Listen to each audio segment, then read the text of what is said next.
第6代 W214 E-Class 终于来到大马市场。其实这一款车早在2023年5月已经在德国推出，到2024年9月才正式亮相大马市场。而这一次 Mercedes-Benz Malaysia 带来的不是从外国 CBU 整装进口的版本，而是在彭亨州Pekan CKD 本地组装的版本，提供 E200 和 E3501， 售价是355,888块跟418,888块。所以这两款车都是 2.0L 四气缸 Turbo 引擎，一个是48伏 Mild Hybrid， 一个就是 PHEV 插电式混合动力。那在我正式进入 E3501 亚洲以外叫 E300 的试驾报告之前，我先跟大家来介绍一下 E200 跟 E3501 在设备上有什么差别，从它的车头、车尾到内饰、轮圈的大小样式等等。买 E3501 你可以多拿什么东西，买 E200 你少得到什么东西。从影片开始之前，记得加入我的 YouTube 会员。Let's go！那左边这一台是 E200， 右边这一台是 E3501。乍看之下长得差不多一样，但仔细看的话 ，E200 用的是 Avantgarde 的套装 ，E3501 就是 AMG Line 的运动化套装。在 E200 用的是 LED High Performance 大灯 ，E3501 就是 Digital Light 像素式大灯。那轮圈尺寸的话呢 ，E200 是19寸 ，E3501 是20寸，两台用的都是 Agility Control 的悬挂，没有人用 Air Suspension， 也不是 RFT 施压续跑胎，只是给你 Tire Repair Kit。那再来一个大家可能肉眼看不到的地方，就是在它的 Fuel Tank， 因为 E200 是66公升 ，E3501 是50公升，少了16个公升。因为它是 PHEV， 有一个 25.4 kWh 的锂离子电池，让它能够纯电行驶 up to 118公里。但也因为这个电池，让 E3501 的行李箱空间从 E200 的540公升缩小到370公升。但是这个油电加起来我自己实际测试走highway的话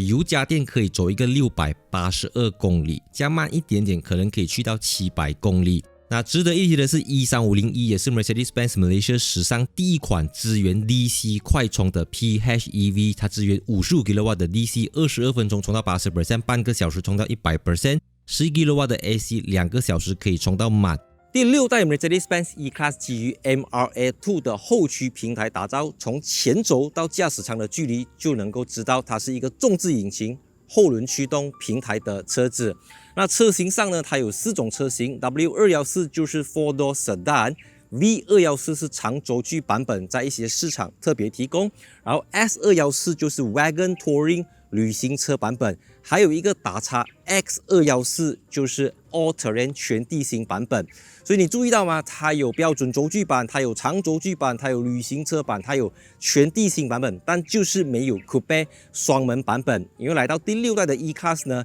，Mercedes-Benz 已经将 C-Class Coupe 跟 E-Class Coupe combine 在一起，变成一个叫 CLE 的车型。所以你现在想要买一个双门版的 E-Class， 就只有 CLE。No more E-Class Coupe， 它的轴距是2961个 mm，BMW 5 Series 是2995 mm， 所以它的轴距上比5 Series 短了34个 mm。那其他地方都是大同小异，就是在第5代 E-Class 的基础上去给它提升。第6代 E-Class 的车尾造型长得有一点讲好听叫新颖，直接一点叫奇怪。因为这车尾灯它就用了这个大个三角形的图案，有一点像东北大花的感觉。我觉得需要一点时间去消化啦。因为 Mercedes-Benz 其实在 EQE、EQS 的时候已经把 design 去到太过头、太过 futuristic， 贯穿式 LED 车尾灯、horizontal light bar 全部招都用完了，所以现在他们反而要收敛，反而要从那一种电动车的新颖太空舱的感觉，退回到大家比较熟悉的 Sedan 造型，甚至有一点安哥造型，哪怕老土一点点、老气一点点、老水一点点，大家都能够接受的。因为 Mercedes-Benz 这个品牌 E-Class 这个社会阶级、社会地位，它还是要有安哥应该要有的安哥稳重感，而不是像笑脸给、像好商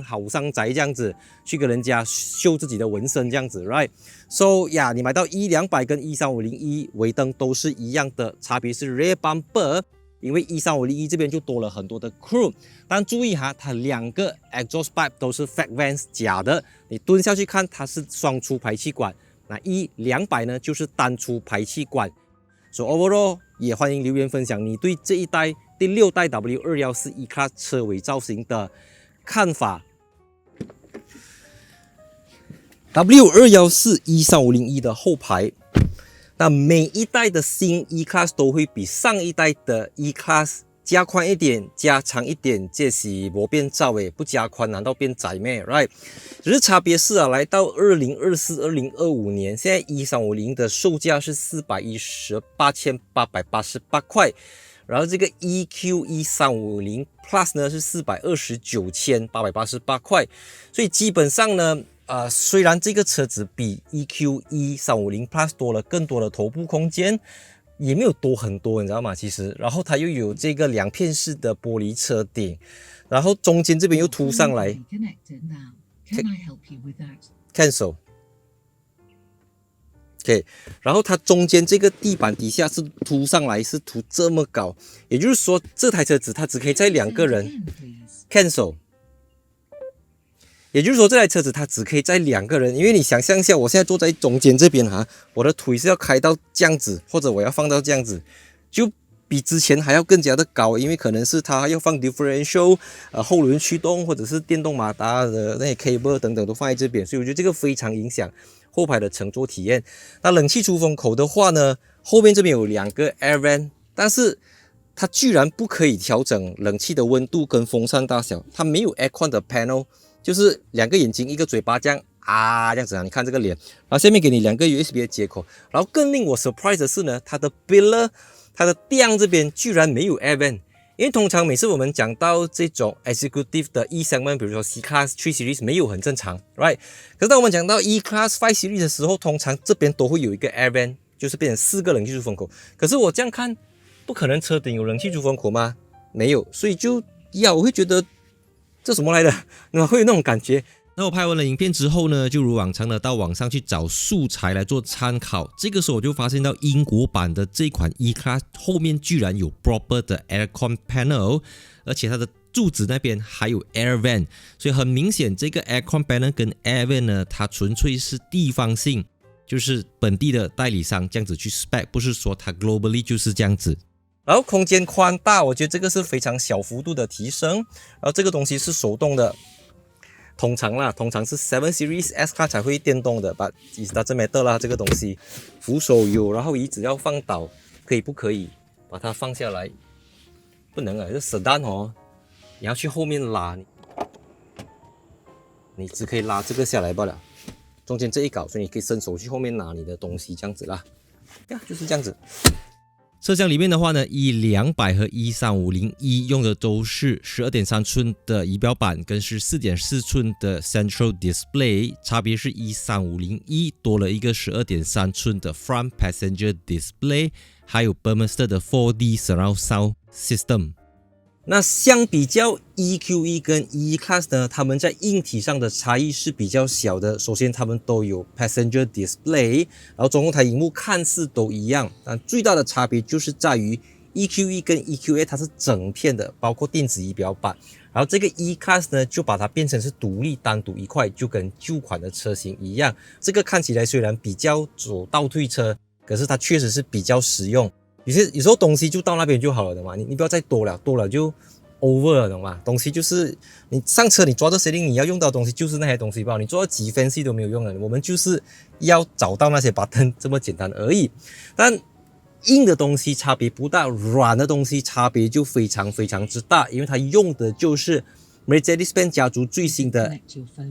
MB.OS， 也就是 Mercedes-Benz Operating System 最新的东西。它最大的差别就是在于呢，它现在简单来讲啦，就是它更加的 Tesla 化，它可以看 YouTube， 然后当你进去它的这个 Store 的时候，它就会很像你的 Play Store 或者是 Apple 的 Store 这样子，你可以进去 Store 里面 download 你要 download 的 Apps， 而且它不只像以前这样子那些简单的看天气预报这些东西，你可以在这个 Store 里面去 download Angry Bird 玩 game，你也可以去 download TikTok， 你也可以去 download Spotify， 然后它还有这个 AI routine 系统，它可以根据你的驾驶习惯，在什么时间提醒你做什么事情，就是更加的智能化。但至于 E-Class 的车主的生活习惯有没有到这么智能化这个不同市场有不同的年龄层。根据我的观察，在马来西亚大家最关心 E-Class 车主最关心的就是我会不会按错button，我会不会一个手指下去按到5个button， 2个手指下去一次过按到10个button， 会不会不小心转 corner 的时候按到这个 button， 会不会摆那个 corner 的时候又按到那个 button。然后这个东西没有答案，没有解答，因为它的 steering wheel 就跟之前的 E-Class 是一样的。E200是那个丁字裤三角形的 steering wheel， 然后 E350E 就是这个蜻蜓式的方向盘，然后有4个 panel， 然后其他设备就大同小异就是adaptive cruise control， 然后 Burmester 音响，该有的东西都有，然后就是驾驶模式，这个我们上路去试驾再跟大家做进一步的分享。还有它多了这个 webcam，OK， 你可以拿来做 Microsoft 的 Teams， 拿来做 meeting 等等，可以看这边 ，right， 就是总之就是很电动车的东西啦。Action Go！